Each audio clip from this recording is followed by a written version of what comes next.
recording. Okay, it's part 2 of the Meet Mobility live session with Sascha Pallenberg and Chippy. There's at Chippy on Twitter, Sascha_P on Twitter, netbooknews.com, carrypad.com are our websites. We have a bunch of tablets here. In part 1, we looked at, I think, 6 or 7 different tablets that are in the market at the moment, from the iPad 2 to the HTC Flyer, the BlackBerry Playbook. We're now going to take 2 of those devices. Can I get another one? No, you've used up all my... I'm sorry. You've used up all my tissues. Nice that we recorded that bit. So maybe you want to record it again. We're going to take 2 of those devices and we're going to try and go over the differences. And that's the Transformer from Asus and the Acer Iconia Tab A500. It's actually not going to take too long, I think, to highlight the differences, because in terms of software they're very similar, in terms of hardware they're very similar, in terms of pricing they're very similar. So let's see if we can find the difference. We're also going to ask our chat room to chip in as well and help us, because we may not find all the differences. And I know there's some people in the chat room, certainly Engadget were here earlier, GigaOhm were here, ZDNet, James Kendrick from ZDNet was here, so you guys can help us as well. And this will probably be about 5 minutes long. Let's switch the camera and let's have a look at first we'll take the sizing, right? And let me zoom out on the camera. There we go. So what you notice is that the Transformer is a little bit wider. It also is, I would guess, it looks very thin from the side, but it's getting more bulky in the middle. Yeah, okay, let me show you this. Curved back trick. Here we go. So it kind of seems that the Acer Iconia Tab is thicker, but it's actually not. Yeah. It is. Yeah, it is thinner overall. It's thinner compared to the Transformer. Is it really? Yeah. It's just like the Iconia Tab is like 0.5 mil slimmer overall. Yeah, it is. And the weight, I think, is 50 grams more on the Iconia Tab A500 Wi-Fi versions we got here. So there's really not much difference in it. Do you want to go around the sort of look and feel materials of the device just to highlight those differences? The Transformer has a plastic finish. It looks like little honeycombs somehow on the back. You know, similar to the plastic that was used on the Galaxy Tab 10.1, I think. Yeah. It's sort of hard plastic. Exactly. It's almost the same. It feels good to hold it, but I tell you one thing: due to the fact that it's a little bit thinner on the side, I think when you're holding it for a while, it feels very edgy in the palm of your hands, while the Acer Iconia Tab is, in my opinion, more rounded. Yeah, I would agree with you there. Well, I'll hold this one. Although there's one little bit on the corner of the Iconia Tab. I know. Here, which kind of annoys but you're not me. holding it down there. It's true, and it's got a nice feel. It's this aluminium, and it is aluminium backing on it. It's good for scratches. Yeah, it does get scratched. You have to watch that. It does get scratched pretty quickly, but it's a nice look, really nice look. The display, we have an IPS display on the Transformer, which is similar to the one of the iPad 2. Of course, it's a bigger one. Yep, and the A500 doesn't have what's termed an IPS display, but it does have what they call wide view display. Yes, which is it's good. You know, you shouldn't worry too much the difference. I can't tell you that there's any difference when it comes to viewing angles on these 2 tablets. I can't see. Well, I'm wearing glasses. Maybe that's my problem, but I just can't tell if there's any difference. Let's go around the devices. Let's see what difference we can find on the ports. Okay, we have a power connector over here. I'll try and highlight the difference. Exactly. I'll hold the other and try and highlight the differences. There's a jack for the headset. We have an HDMI out. That's a micro HDMI. Micro on that one, and it's mini. Exactly. On the Transform, which is important. The cable's not supplied. Was it supplied with the Transform? No. So try and find a micro HDMI cable. It's much harder than a mini HDMI cable. Here we have a micro SD card reader, where we don't have any. Yeah, we do. We have to pop the it's over here, right? Yeah. So the micro SD card is in there with a blanked off 3G SIM card slot as well on that one. So it's the same in terms of that. What else? What else? Have Well, we got? have a USB 2.0 here. Oh, so that's a serious That's a difference. huge difference. Now look at this. That's a real USB connector, and I think it's and there's a micro USB here. Yeah, so you can actually charge over micro USB very, very, very, very slowly, I believe. Yes. But it also acts as a USB slave. But this is a USB host, so you can actually plug Absolutely. a keyboard into it Yeah. and USB storage or mass storage devices. It doesn't support USB mouse right now, but certainly keyboard works, Yeah, and I've done it some does. tests So on that. there's you're not getting this on the ASUS ePad Transformer, but you're gonna get it with the docking station, of course. There you will have, I think, 2 more USB 2.0. Right, so you do have the docking, and of course that's one of the major differences between So the two. You get the docking station. there's or another an difference option. in terms of how they position the front-facing camera. Over here on the ePad Transformer, we have it right above the screen in the middle, while on the Acer Iconia tab, it is on the left side in the bezel. Right. Where's the microphone on the Transformer? Because I know on the... it took a while to find it, but the microphone is actually between the glass and the casing up there on this one. Well, I tell you one thing, it actually doesn't even matter, because you just don't want to do videos with the Acer Iconia. The quality and the sound quality, Yeah, but you might want to use, for example, Skype video or Google video. true that. Or, yeah, well, that's the sort of thing you might want But to do. still, you know, this is the worst experience in terms of videos.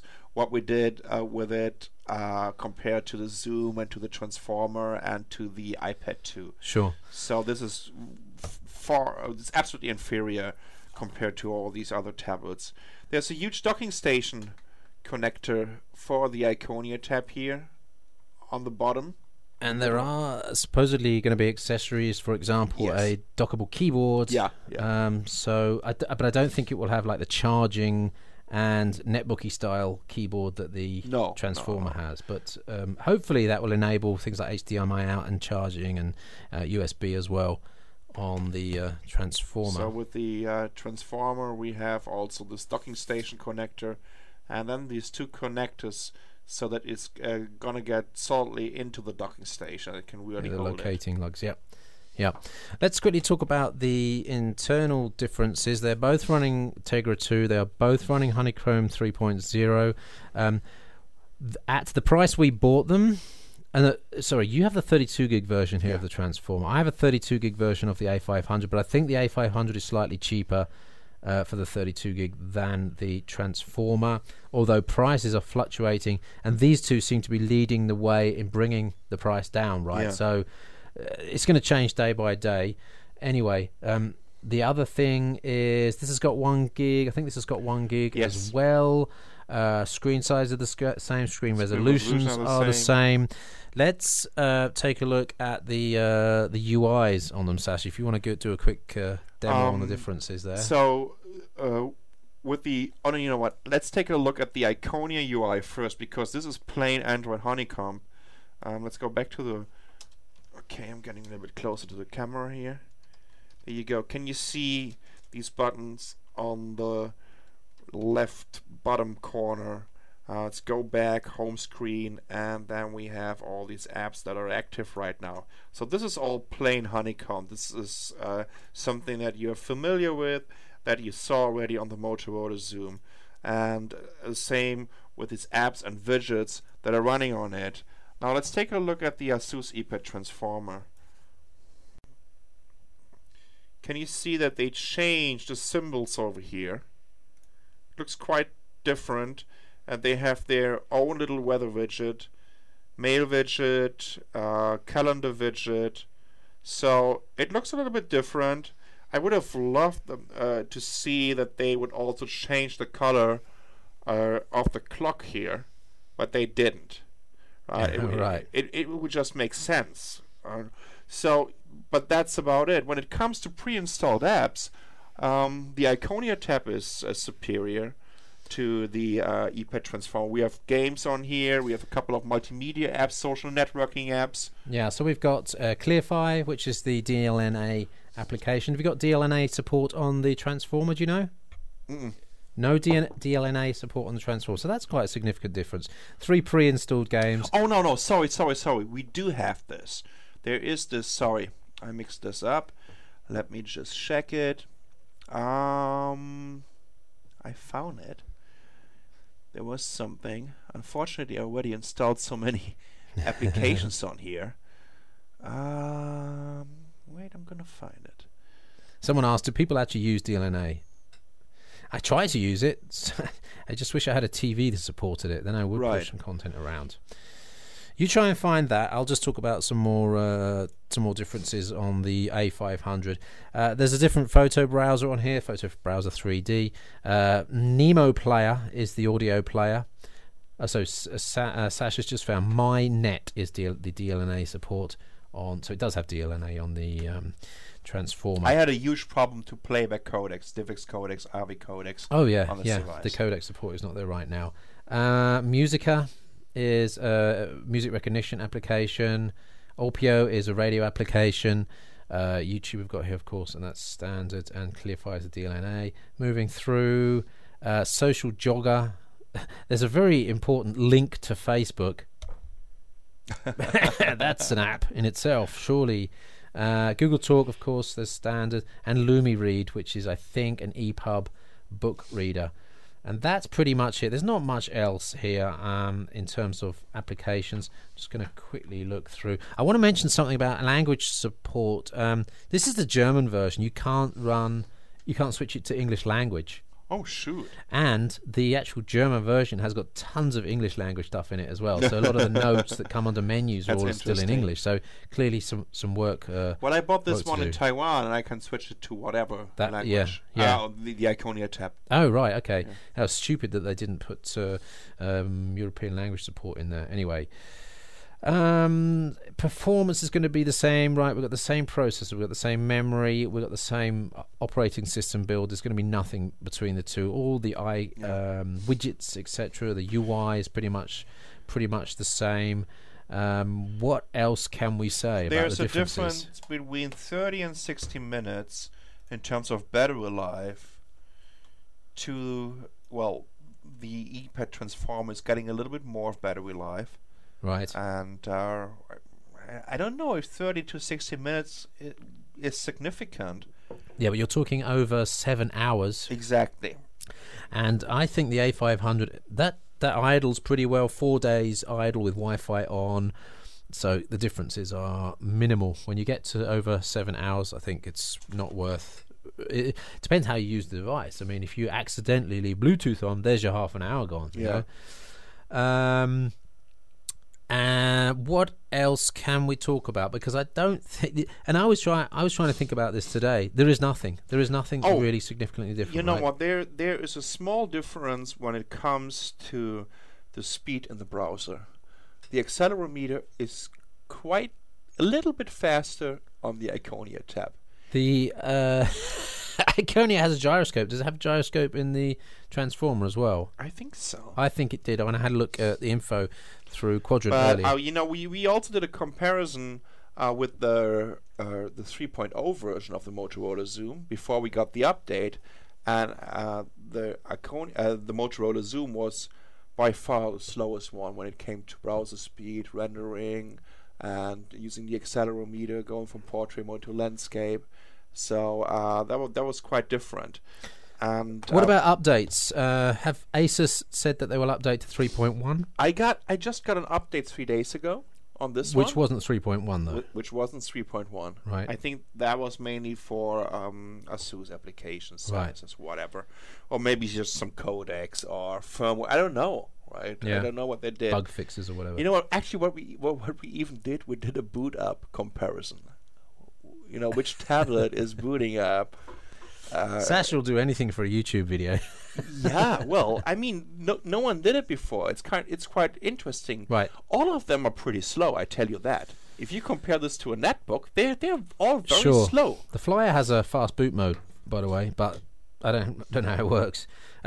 So what I was going to say, system update on the A500. Kevin Toffel of GigaOM wrote a couple of days ago in his A500, actually yesterday in his A500 review, that Acer have told him that 3.1 will be rolled out by the end of this month. That's the word he got. I haven't heard anything else. So maybe they are committing to 3.1. They should do, of course. But I haven't heard anything on the Transformer. So when it gets 3.1, in fact, that's the kind of that's the checkpoint, right? We should re-review these devices at 3.1 because that's when the differences are going to start to happen. I was talking to Al Sutton yesterday on the podcast, and he was saying he really hopes that the manufacturers' differentiators come into the devices. So in terms of codec support, special apps, and special features within the software. So 3.1 is the key checkpoint. I agree. Like Jacob K just mentioned to us, Asus said that they are releasing 3.1 in June for the Transformer. Thanks, JKK. And I absolutely agree with you. Right now, it is we just have to wait until all these devices are getting 3.1. It makes a huge difference, absolutely. And we just rendered a 20-minute review of the differences between these two devices. Worthless. Absolutely.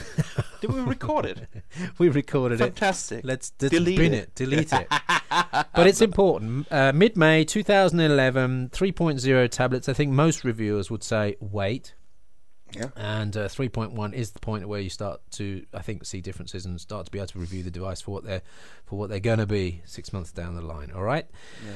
Listen, let's knock that bit on the head now. Coming up in part 3, we're going to do the 7-inch tablet fight. It's the Galaxy Tab versus the HTC Flyer versus the Playbook, and that's going to be harder because there's a lot of differences between those devices. So if you're watching this on YouTube, check out part 3 where we're going to look at those 3 devices. Thanks to everyone for joining in the chat session. For Sasha Pallenberg, at Sasha_P on Twitter. My name's Chippy, at Chippy on Twitter. Back in part 3. See you then. Thank you.